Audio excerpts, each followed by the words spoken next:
Broken. कहानी की शुरुआत में हमें गीना नाम की एक लेडी को दिखाया जाता है जो एक रेडियोलॉजिस्ट होती है और लोगों की एक्सरे लेती है। इस दौरान जब वो एक पेशेंट के एक्सरे को चेक करती है तो उसे पता चलता है कि उस पेशेंट की बॉडी ऑर्गन पूरी तरह से उल्टे हैं, यानी कि उसका दिल बाएं तरफ ना होकर दाहिनी तरफ है। फिर गीना अपने बॉयफ्रेंड स्टीफन, भाई डैनियल और उसकी गर्लफ्रेंड कैट के साथ अपने डैड को बर्थडे विश करने के लिए पहुंचती है, जिससे जॉन बहुत ही ज्यादा खुश होते हैं। इस दौरान हमें ये भी पता चलता है कि जॉन अमेरिकन एम्बेसी में काम करते हैं। तभी वहाँ पर रखा हुआ मिरर उन लोगों को देखते ही देखते टूट जाता है, जो कि काफी अजीब बात थी। ये देखकर पहले तो वो सभी लोग बहुत ही ज्यादा डर जाते हैं, लेकिन फिर एक दूसरे को देखकर हंसने लगते हैं। फिर जब कैट और गीना टूटे हुए शीशे को उठा रही होती हैं, तो कैट गीना से कहती है कि मिरर का इस तरह से टूटना बिल्कुल भी सही नहीं है। नेक्स्ट सीन में जब गीना अपने ऑफिस के केबिन में होती है तो वहाँ पर उसे किसी के होने का एहसास होता है, जिसे चेक करने के लिए वो बाहर जाती है। फिर वो वापस केबिन में आती है और वहाँ पर उसे अपनी कॉफी गिरी हुई दिखाई देती है। साथ ही उसे अपना असिस्टेंट एंथनी भी कहीं दिखाई नहीं देता। तभी एंथनी वहाँ पहुंचकर उससे कहता है कि तुम तो अपने घर जा रही थी, फिर वापस क्यों आई। इस पर वो इस चीज के लिए मना करती है और कहती है कि मैं तो काफी देर से यहीं पर बैठी हूँ और कहीं गई भी नहीं। ये सुनकर एंथनी उससे कहता है कि शायद तुम मजाक कर रही हो, क्योंकि मैंने तुम्हें अभी बिल्डिंग से बाहर निकलते हुए देखा था। ये बात गीना को बिल्कुल भी समझ नहीं आती। फिर जब वो घर वापस जाने के लिए बाहर आती है तो उसे अपनी ही तरह दिखने वाली एक लेडी दिखाई देती है जो गाड़ी से जा रही थी। ये देखकर गीना बहुत ही ज्यादा हैरान होती है और उसका पीछा करते हुए उसके फ्लैट में पहुंचती है, जहाँ पर उसे अपने डैड की और अपने साथ में फोटो मिलती है, जिसे देखकर वो बहुत ही ज्यादा डर जाती है और वहाँ से वो गाड़ी लेकर अपने घर की तरफ निकल पड़ती है। लेकिन बहुत ही ज्यादा डर जाने की वजह से उसका ध्यान भटक जाता है और उसका एक्सीडेंट हो जाता है, जिससे उसे हॉस्पिटल ले जाया जाता है। इस दौरान हम देखते हैं कि उसकी हालत बहुत ही ज्यादा खराब थी, लेकिन इसके बावजूद वो बच जाती है। जब उसे होश आता है तो उसे एक्सीडेंट से पहले का कुछ भी ठीक से याद नहीं था। इसीलिए जब डॉक्टर गीना के पास पहुंचता है तो वो उससे कहता है कि अगर तुम्हें कोई प्रॉब्लम हो तो तुम हमारे थेरेपिस्ट रॉबर्ट से इस बारे में बात कर सकती हो, जो कि कल तुमसे मिलने के लिए आएंगे। इस दौरान डॉक्टर को डर था कि दिमाग पर चोट लगने की वजह से गीना को पैनिक अटैक भी आ सकते हैं। फिर अगले दिन जब गीना को घर ले जाने के लिए उसका बॉयफ्रेंड स्टीफन आया होता है तो उससे मिलने के लिए डॉक्टर रॉबर्ट पहुंचता है और उसे अपना कार्ड देता है और कहता है कि अगर तुम्हें कोई भी परेशानी हो तो तुम मुझसे बात कर सकती हो। इसके बाद स्टीफन गीना को घर ले आता है और वहाँ पर गीना को मिरर कहीं भी दिखाई नहीं देता, इसीलिए वो इस बारे में स्टीफन से पूछती है। वो बताता है कि मैंने मिरर को तोड़ दिया है। फिर गीना जब बाथटब में रिलैक्स कर रही होती है तो उसे फिर से अपने एक्सीडेंट के साथ साथ और भी कई सारी चीजें याद आने लगती हैं। तभी उसे एहसास होता है कि सीलिंग से पानी टपक रहा है, इसीलिए वो चेक करने के लिए टॉर्च लेकर अटारी पर पहुंचती है। लेकिन इससे पहले कि वो आसपास देख पाती, वहाँ पर स्टीफन पहुंच जाता है जो उसके वहाँ पर आने का रीजन पूछता है। इस पर गीना उसे लीकेज के बारे में बताती है, जिससे स्टीफन उसे ठीक करने का वादा करता है और गीना से वापस नीचे उतरने के लिए कहता है। इस दौरान गीना स्टीफन की अजीब हरकतें देखकर बहुत ही ज्यादा हैरान होती है। फिर जब गीना सो रही होती है तो उसे सपने में दिखाई देता है कि मिरर टूटने के बाद उसकी फैमिली के लोग बदल चुके हैं, साथ ही स्टीफन भी बदल चुका है, जो कि अब एक डेविल बन गया है। इस दौरान उसे ये भी दिखाई देता है कि छत से पानी नहीं बल्कि खून टपक रहा है। फिर उसे अपना एक्सीडेंट भी दिखाई देता है, जिससे उसकी आंखें खुल जाती हैं। इन सब चीजों की वजह से वो काफी परेशान हो जाती है और चेक करने के लिए बाथरूम में पहुंचती है। वो देखती है कि वहाँ पर अब भी पानी टपक रहा है। फिर जब वो मिरर में अपनी चोट को चेक करती है तो उस पर उसकी परछाई मिरर से निकलकर उस पर अटैक कर देती है। इससे गीना की आंख फिर से खुल जाती है और हमें पता चलता है कि वो अब भी सिर्फ एक सपना देख रही थी। और क्योंकि उसे लगता है कि ये सारी चीजें उसके दिमाग में चोट लगने की वजह से हो रही हैं, इसीलिए वो डॉक्टर रॉबर्ट से मिलने के लिए उसके पास पहुंचती है और उसे बताती है कि मुझे नहीं लगता कि स्टीफन मेरा बॉयफ्रेंड है। हालांकि वो मेरे बॉयफ्रेंड की तरह दिखता तो है, लेकिन वो स्टीफन नहीं है। जब डॉक्टर को पता चलता है कि ये सब कुछ उसे एक्सीडेंट के बाद से ही महसूस हो रहा है तो वो उसे समझाता है कि ये एक्सीडेंट की वजह से ही हो रहा होगा, क्योंकि तुम बस कंफ्यूज हो। लेकिन गीना इस बात के लिए पूरी तरह से श्योर थी कि जिसके घर में वो रह रही है वो स्टीफन नहीं है। डॉक्टर उसे समझाता है कि ये एक तरह का डिसऑर्डर है, इसमें लोगों को लगता है कि उनके रिलेटिव या फिर फैमिली मेंबर उन्हीं की तरह दिखने वाले किसी दूसरे पर्सन से एक्सचेंज हो गए हैं, इसीलिए तुम्हें दोबारा से हॉस्पिटल में री एडमिट होना चाहिए, इससे डॉक्टर तुम्हारा टेस्ट कर सकें। इस पर गीना इस चीज के लिए तैयार हो जाती है और अपने दिमाग का सीटी स्कैन भी करवाती है। लेकिन टेस्ट में डॉक्टर को कुछ भी समझ नहीं आता, इसीलिए वो कुछ और टेस्ट करने के लिए कहता है। लेकिन गीना इस चीज के लिए साफ इनकार कर देती है और डॉक्टर रॉबर्ट के कन्विंस करने पर कहती है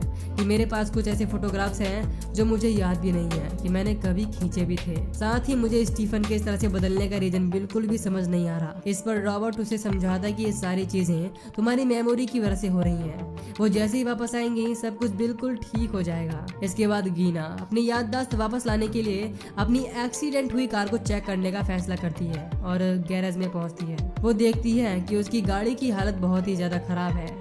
फिर वो गाड़ी के अंदर बैठकर सारी चीजें याद करने की कोशिश करती है। तभी उसकी नजर बाहर मौजूद 2 डॉग्स पर पड़ती है जो एक ही तरह के दिख रहे होते हैं और आपस में बुरी तरह से लड़ रहे थे, जिस चीज से गीना बहुत ही ज्यादा घबरा जाती है क्योंकि धीरे धीरे उसका डर सच होता जा रहा था। दूसरी तरफ एम्बेसी में मौजूद जॉन काफी अजीब हरकतें कर रहा होता है। तभी उसके पास उसकी असिस्टेंट मैरी पहुंचती है जो उसे बताती है कि मैंने एम्बेसी के बाहर तुम्हें डिनर के लिए पूछा लेकिन तुमने मुझे पूरी तरह से इग्नोर कर दिया। इस पर जॉन उसे बताता है कि मैं आज लंच करने के लिए बाहर गया ही नहीं हूँ, लेकिन मैरी उसकी इस बात पर कसम खाने के लिए तैयार हो जाती है और कहती है कि मैंने तुम्हें बाहर देखा था और मुझे पूरा भरोसा है कि वो तुम ही थे। इस दौरान मैरी को लगता है कि जॉन उससे झूठ बोल रहा है। फिर जब जॉन एम्बेसी की बाथरूम में पहुंचता है तो हम देखते हैं कि वहाँ का मिरर भी टूटा हुआ है। इस बात से वो बहुत ही ज्यादा हैरान होता है और वहाँ के स्वीपर से इस बारे में पूछता है, लेकिन उसे इस बारे में कोई भी जानकारी नहीं थी। इसीलिए वो कहता है कि मुझे इस बारे में कुछ नहीं पता क्योंकि जब मैं सुबह सफाई करने के लिए यहाँ पर आया तो ये टूटा हुआ था। इसके बाद हम कैट को देखते हैं जो डैनियल को कॉल करने की कोशिश करती है, लेकिन वो कॉल पिकअप नहीं करता क्योंकि वो पेंटिंग बनाने में बिजी था। इसीलिए कैट नहाने लगती है। तभी उसे कुछ आवाज सुनाई देती है जिससे उसे लगता है कि डैनियल वापस घर आ गया है।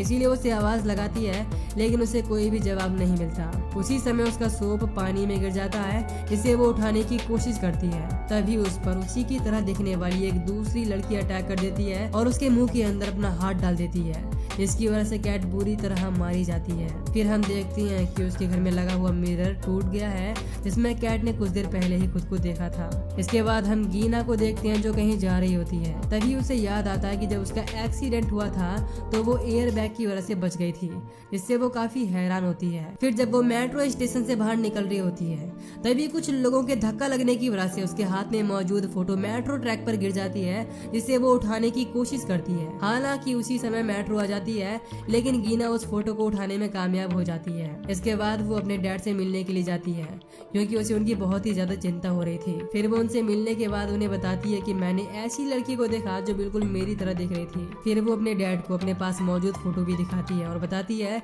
कि मैंने उस लेडी के फ्लैट में भी इसी तरह की सेम फोटो देखी थी। क्या मैं जान सकती हूँ कि उसके फ्लैट में आपकी फोटो क्यों थी? इस पर उसके डैड कहते हैं कि हो सकता है कि वो मैं नहीं बल्कि कोई और हो। इसके बाद गीना स्टीफन के घर पहुँचती है और वहाँ से वो अपने कपड़े और दवाइयाँ लेकर निकलने का फैसला करती है। तभी उसकी नजर फिर से सीलिंग पर पड़ती है, इसीलिए वो चेक करने के लिए दोबारा से अटारी पर पहुँचती है और वहाँ पर उसे स्टीफन की डेड बॉडी मिलती है जिसे कई दिनों पहले ही वहाँ पर मार कर रखा गया था और उस पर पानी गिराया जा रहा था ताकि बॉडी में किसी तरह की सड़न होकर उसकी बदबू न फैले। इसी वजह से सीलिंग टपक रही थी।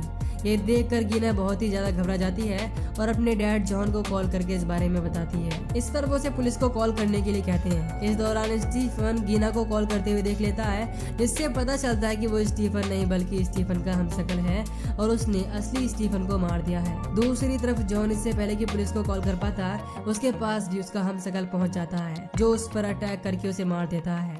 तभी गीना को अपने आसपास स्टीफन के होने का एहसास हो जाता है, जिससे वो डरकर खुद को बाथरूम में लॉक कर लेती है। हालांकि स्टीफन लॉक तोड़कर अंदर आ जाता है, लेकिन तब तक गीना खिड़की की मदद से वहां से भाग जाती है और रास्ते में मौजूद फोन की हेल्प से अपने भाई डैनियल को कॉल करती है और उसे बताती है कि हमारे हमशक्ल हम पर अटैक कर रहे हैं, इसीलिए तुम अपना ध्यान रखना। साथ ही ये भी बताती है कि स्टीफन मेरे पीछे पड़ा है। इस पर डैनियल उसकी इस बात से काफी हैरान होता है और कहता है कि तुम्हारी बात का कोई भी सेंस नहीं बन रहा। हालांकि गीना उसे समझाने की कोशिश करती है कि वो स्टीफन की तरह दिख रहा है, लेकिन स्टीफन नहीं है। साथ ही वो ये भी बताती है कि डैड को भी कुछ हो गया है और मैंने अपने एक्सीडेंट होने से पहले एक लेडी को देखा था जो कि बिल्कुल मेरी तरह दिख रही थी, इसीलिए मैंने उसे फॉलो किया और उसके घर भी गई। फिर जब डैनियल को उस लड़की का एड्रेस पता चलता है तो वो कहता है कि ये तो वही एड्रेस है जहाँ पर तुम रहती हो। ये सुनकर गीना बहुत ही ज्यादा घबरा जाती है फिर डैनियल की नजर आईने पर पड़ती है जो कि टूट चुका था, और क्योंकि उसे बाथरूम से आवाज सुनाई दे रही थी इसीलिए वो वहाँ पर पहुँचता है। वो देखता है कि कैट वहाँ पर लगे हुए खून के धब्बों को साफ कर रही है, और जब डैनियल उससे बात करने की कोशिश करता है तो उसे काफी अजीब तरीके से देखती है, जिससे डैनियल बहुत ही ज्यादा घबरा जाता है। फिर गीना उस बिल्डिंग में पहुंचती है जहां पर उसकी हमशक्ल रहती थी, और वहां मौजूद गार्ड से अपने रूम की दूसरी चाबी मांगती है, जिसकी हेल्प से वो अपार्टमेंट में पहुंचती है। वो वहां पर देखती है कि उसकी हमशक्ल भी बहुत ही बुरी तरह से मारी जा चुकी है, जिससे उसे बहुत ही ज्यादा दुख होता है। फिर उसे याद आता है कि बाथरूम का कांच टूटने के बाद गीना की हमशक्ल असली दुनिया में आई, जो कि रियल गीना का पीछा करते हुए उसके घर तक पहुंच गई थी।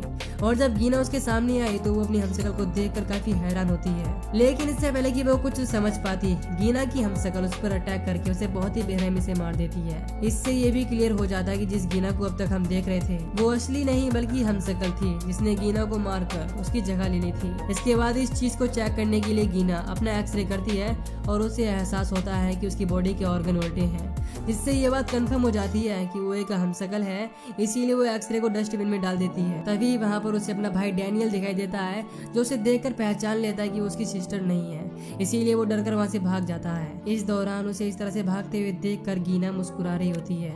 मूवी देखने के बाद हमें पता चलता है कि जब जॉन के बर्थडे में डिनर के दौरान मिरर टूटा तो कुछ ऐसा हुआ जिसका असर डिनर में मौजूद सभी इंसानों पर हुआ, और उनकी हमशक्ल पैदा होकर उनकी जगह लेने के लिए एक एक करके उनकी जान लेने लगे। ये पहली बार नहीं था, इससे पहले गीना ने इस कहानी की शुरुआत वाले पेशेंट को देखा था जिसके ऑर्गन उल्टे साइड में थे, जिससे ये तो पता चल जाता कि ये सब कुछ नया नहीं था। ये काफी पहले से होता आ रहा है और आगे भी होता रहेगा, पर असल में ऐसा क्यों हो रहा है इसका कोई भी जवाब मूवी में ठीक से पता नहीं चल पाया। गीना के साथ ये तब शुरू हुआ जब बर्थडे पार्टी में मिरर टूटा। इससे गीना की हमशक्ल पैदा हुई, जिसने गीना का पीछा किया और उसके घर पहुंचकर उसे बहुत ही बेरहमी से मार दिया। इसके बाद स्टीफन का हमशक्ल पैदा हुआ, जिसने असली स्टीफन को मारकर उसकी डेड बॉडी को अटारी पर रख दिया। इसी तरह एक एक करके सारे लोग मारे गए और लास्ट में सिर्फ डैनियल ही जिंदा बचा, जिसका हमशक्ल अब तक उसकी जान नहीं ले पाया है, पर वो भी ज्यादा देर तक जिंदा नहीं बच पाएगा। और इसी के साथ ये मूवी यहीं पर खत्म हो जाती है। तो दोस्तों, अगर आपको इस मूवी की एक्सप्लेनेशन पसंद आई हो तो वीडियो को लाइक और चैनल को सब्सक्राइब कर दीजिए। बाकी मैं मिलूंगा आपसे न्यू वीडियो में। Till then take care, love you, bye bye.